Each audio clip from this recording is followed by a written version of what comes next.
Hello and welcome to this edition of ExploreXeniaTV. I'm your host, Lee Warren. In today's edition, we will showcase the City of Xenia's important Citizens Academy program and give you an overview of the 2018 State of the City presentation. I think you'll be surprised at some of the behind-the-scene operations that citizens learn about in the Citizens Academy, and that you'll be most interested in what challenges and opportunities lie in store for Xenia in 2019. So stick around. This edition of ExploreXeniaTV will kick off right after this. Running a city can sometimes be a most challenging thing to do.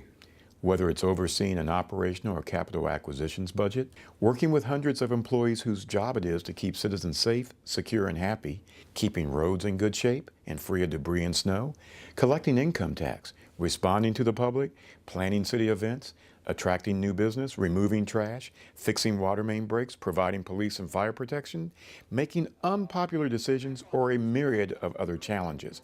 It can sometimes be most daunting and very unappreciated by the public. As a result, Xenia City Manager Brent Merriman thought it best to create an opportunity for citizens to get to look up close and personal at how city government really operates by creating the popular Citizens Academy program for Xenia residents. The program kicked off recently, and the city will be offering it throughout the upcoming year. So we are session 4. We've titled this Duty Service Safety, and this is our overview of our public safety operations. I want to give a big shout out to Chief Rigsby and his staff here for accommodating us tonight, providing supper, and I think getting us started on our journey this evening. I'm going to give just a quick overview of our public safety department. And how it's structured, some information on staffing generally and budget and so forth, and then I'm going to kick it over to the fire division to get in some of the specific and hands-on activities here this evening. Slide 2 in your handout talks about our public safety department. As we talked about last time with public service, we do for our departments in our code have what we call an enabling ordinance, which is the legislation that authorizes us to stand up a department with specific services and functions. So section 238.01 in our code establishes our public safety department. And as you recall perhaps from one of our earlier sessions, pursuant to our charter, the city manager is actually the public safety director. I act in that capacity in a somewhat ex officio manner. In other words, I'm not a licensed firefighter or a peace officer in the state of Ohio, so I don't have the authority to directly oversee those functions. But the chiefs who do have that responsibility report to me, and I am responsible for the conduct and the hiring and firing and all of that jazz with all of our firefighters and police officers. We do have a public safety department, so our fire operations, it's not a department, it's a division. Our police operations, it's not a department, it's a division. It falls under that public safety department structure. Slide 3 talks a little bit about the fact that much like our public service operations, public safety is a 24/7, 365 operation. We always have a contingent of staff on duty. Our fire division has three platoons that rotate. We have 14 per shift. It says 13 here. That should be 14. Police division, they patrol in quadrants, and they have an officer assigned to quadrants. They have a sergeant on duty that oversees the shift during your weekends and evenings, and certainly during the days we have a broader contingent of staff on the police division. But again, 24/7, 365. And then of course our dispatch center operation falls technically under our police division, but with that service is manned 24/7, 365. We actually have 5 seats at the dispatch center that we'll see later this evening. We have what we call a 4-seat minimum, so if we have someone off, sick, injured, whatever it might be, we can go down and operate to just 4 seats, but typically we have 5 people staffed at any given time in that operation. The next slide gives you a general organizational chart for our public safety operations. Again, the chiefs, I think, and their staff will talk more about the specifics, but it's a little more complex than probably most people would think about. We do have an array of services under both fire and police that are provided. For example, we have a lot of outreach efforts through our school resource officer and our DARE program in the police division. Here in the fire division, of course, we have a part-time staff member who's responsible for our inspections program and prevention. So it's more than just going out and actually running to medic calls or pulling people over on the street. There's an array of services because we try to take an approach that's very community-oriented. Community policing, community outreach with our fire division. So you will see these divisions participate in things like our neighborhood night out events, a lot of our community festivals and so forth. The next slide, we detail a little bit the staffing structure. I think our division heads will talk more about this. Fire division, chief, deputy chief, we have 3 captains. Those captains serve as its platoon commander, basically, for each of our 3 platoons. We have 6 lieutenants. They're part of our overall command structure, so we'll have 2 lieutenants for each of those platoons. 33 firefighter paramedics for a total of 44 sworn staff. We do have, of course, our inspector as well. That's not included in there. Police division, we have a chief, we have 3 captains, 6 sergeants as well, 36 officers. So we have a total of 46 sworn staff. That does include 1 DARE officer, which is primarily grant funded, and then we also have our school resource officer who operates mostly out of the high school, but part of the time out of the junior high and can respond to incidents and needs in the elementary schools as well. Police division also has a lot of records responsibilities as it pertains to criminal proceedings and dealing with courts. So we do have a more robust support staff administratively. We have a secretary, 3 police service aides, and then of course we are responsible for parking enforcement. So we do have a full-time parking enforcement attendant. His role primarily is downtown and enforcing our municipal parking lots as well as metered parking, that sort of thing downtown.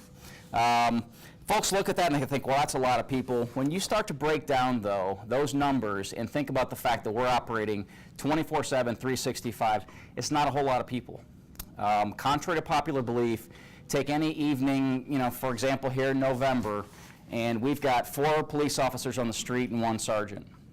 So you have 5 folks in cruisers covering 13 square miles, serving a population of 26,000+ people. Start to do the math, and you understand that we're not overstaffed by any stretch. It's adequate. We provide a good service, and we do it consistently, but we're not overstaffed. Our dispatch center, we have a communications director. We have what we call our communications technical director, who is responsible for all the technical side, and I'm sure they'll talk about it tonight, but one of the things that he is responsible for is maintaining the integrity of the LEAD system. The LEAD system is the national, it's the law enforcement records keeping system. That's a criminal database nationwide, a highly protected database. So we have a lot of responsibility with that, and he, of course, then covers all of the technical components in the dispatch center, and you'll see more of that tonight this evening. And then we have 20 communication operators who have a rotating basis that they man the phones, and they intercept those 911 emergency calls as well as non-emergency calls, and then they're responsible for dispatching and coordinating all the communications that are coming in for the different incidents that our firefighters and police officers are involved in.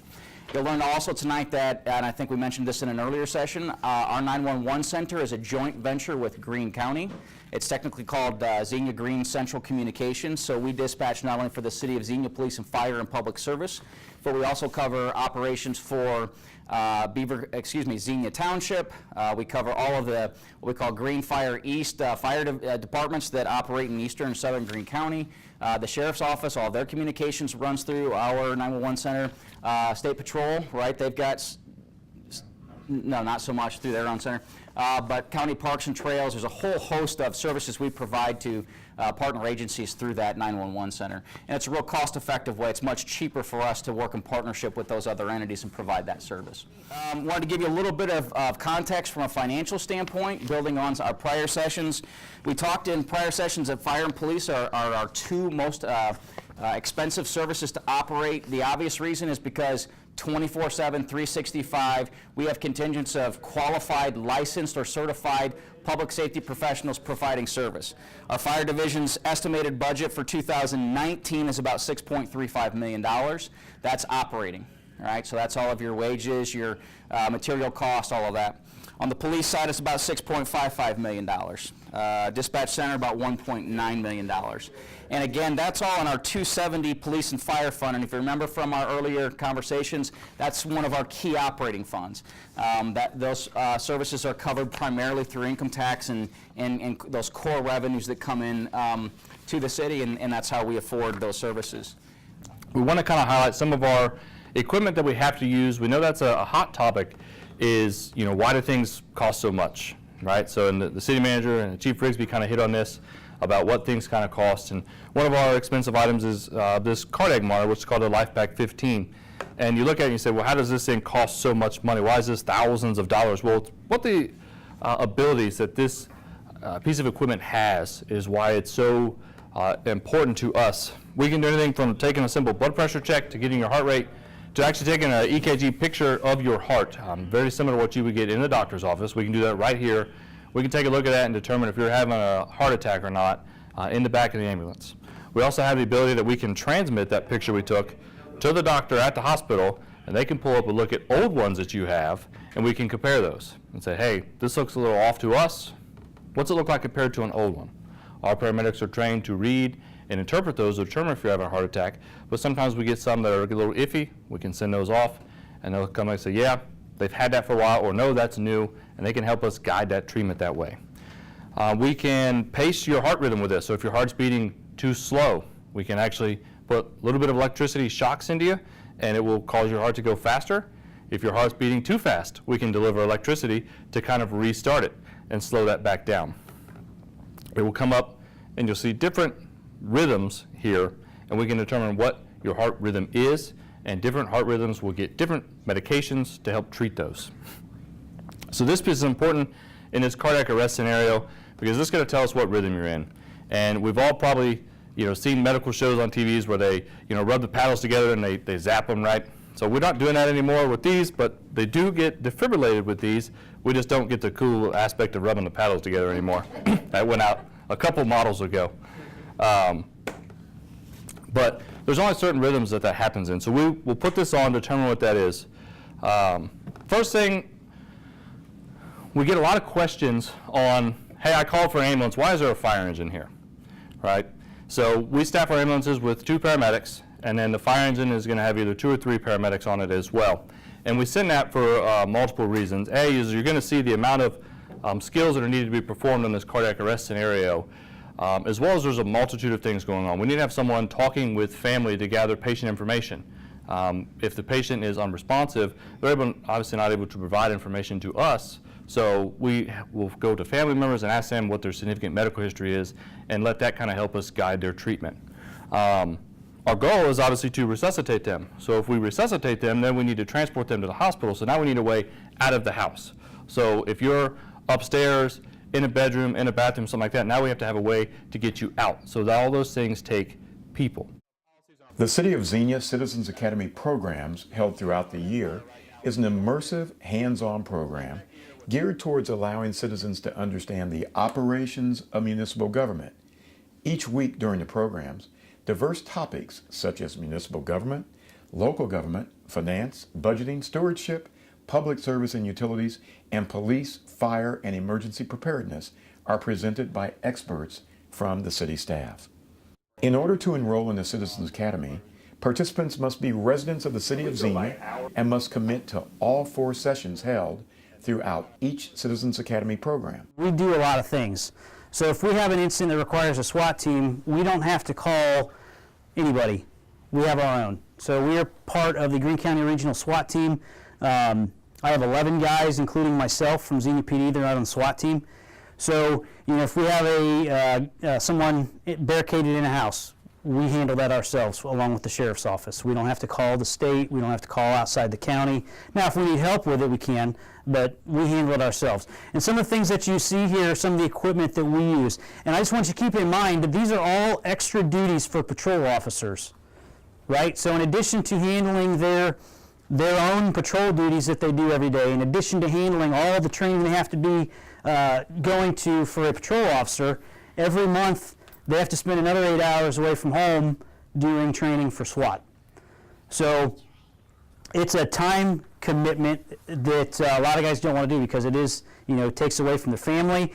One of our call outs here recently was on Thanksgiving, so we spent Thanksgiving on a barricaded subject up off of North Detroit Street. So these are some of the things that we deal with. Just so I'll go around the room. So over here along this wall is a typical SWAT officer's kit that he would wear on a mission. So he's got his plate carrier, which is very similar to the one that was down in patrol, but it'll be individualized for them. So that particular one is mine, but it's got ammunition, it's got a medical kit, it's got armor. Then it's a helmet. The helmet's got night vision capability, so I can snap night vision goggles into my helmet so I can use that. So there's a rifle that I would use on a mission.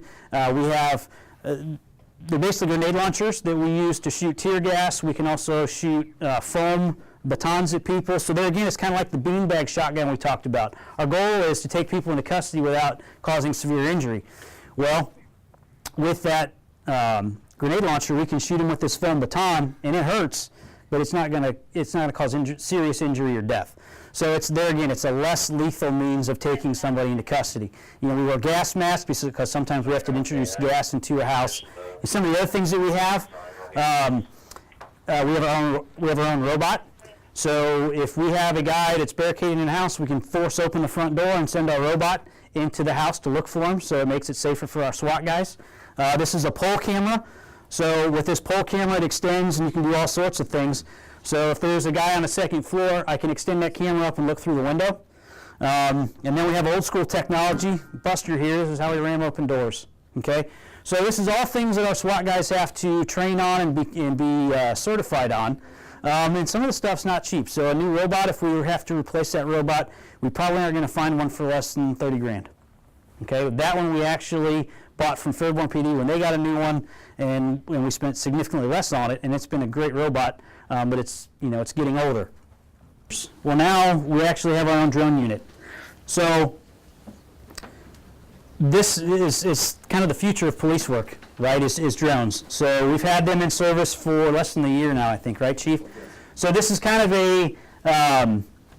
a group effort. So the fire department has their drone, we have our drone, and our drone guys work together because drone work can be very manpower intensive. So for our guys to use drones, they have to become certified FAA drone pilots. So we have 5 drone operators, and I think the fire department has 4 or 5 as well.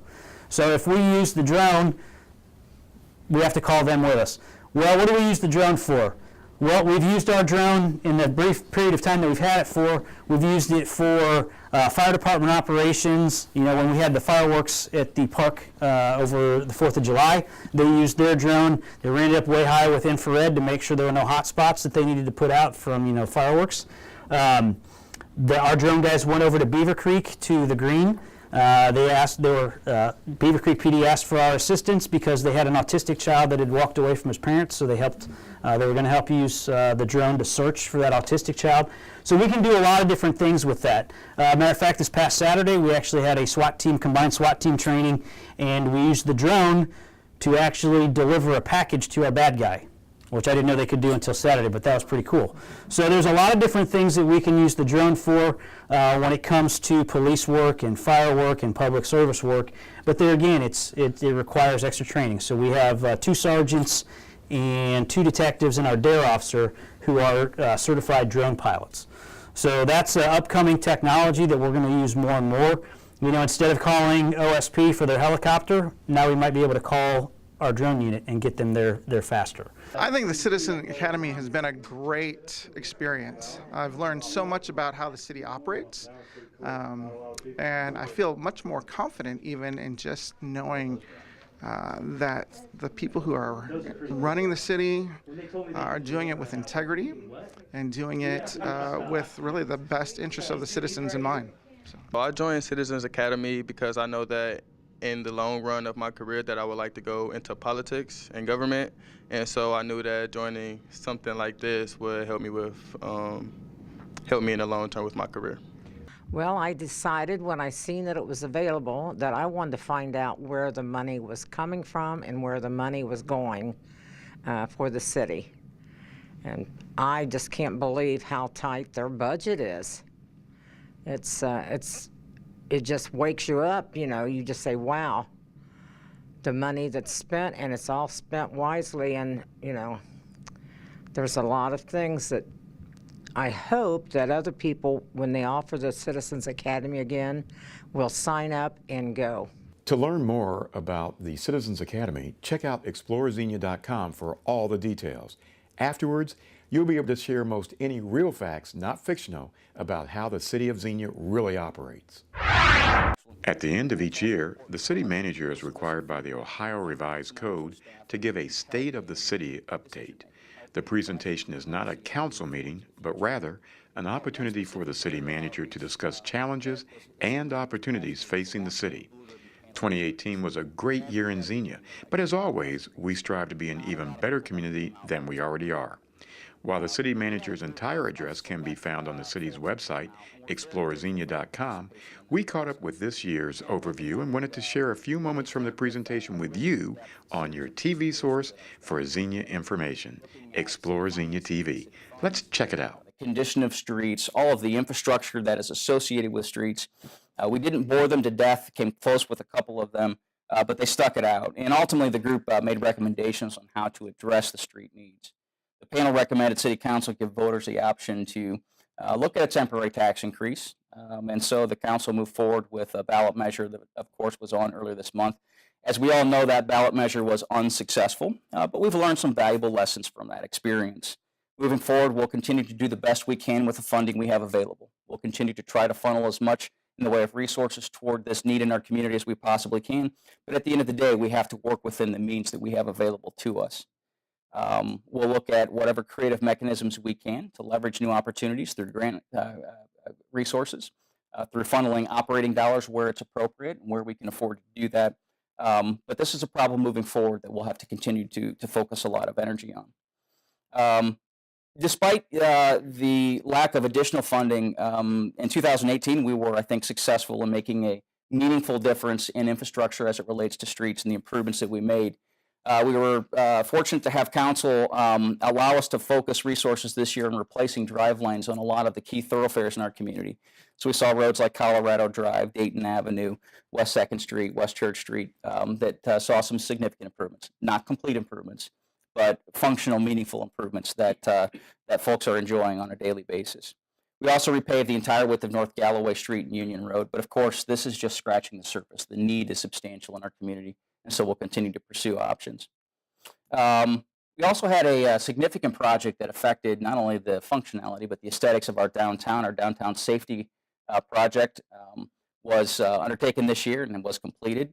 The project added improvements to various intersections, of course added the dedicated bike lane, installed safer crosswalks at multiple locations, and we're able to improve the aesthetics through the addition of some mast arms that really, I think, dress up the downtown and are fitting for our historic, beautiful downtown.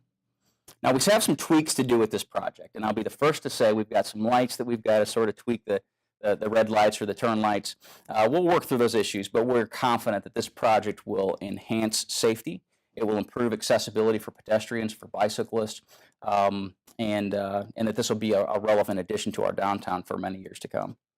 State of the City is an opportunity for this leadership of the city and the leadership of the community to come together and talk about the things we've accomplished in the past year and to set out the agenda for priorities for the coming year. So we're very pleased to have an opportunity to bring together leadership from our schools, from a lot of the organizations in our community, certainly our council and our staff, and really celebrate what's been accomplished. We've had a good year this year.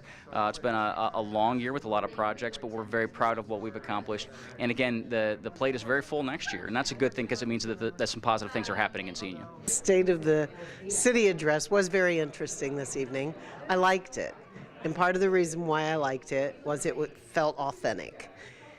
I didn't feel like we were just being told all the good. We were being shared, they were sharing the challenges the city faces, how they plan and want to address some of those challenges. And I overall felt it was authentic, and I like that. Well, I thought the State of the City address by Mr. Merriman tonight hit the nail right on the head. He expressed some shortcomings that we have, and we have to address those, but we're going to move ahead together, and I'm sure that we'll make progress. We're partnering with all the other entities in town, the schools, the YMCA, the Recreation Center. I just see a bright future. Overall, I think the State of the City is good. Well, that's it for this episode of Explore Xenia TV. We're so glad that you tuned in with us today to learn more about our great, safe, livable, and friendly city. See you next time on Explore Xenia TV.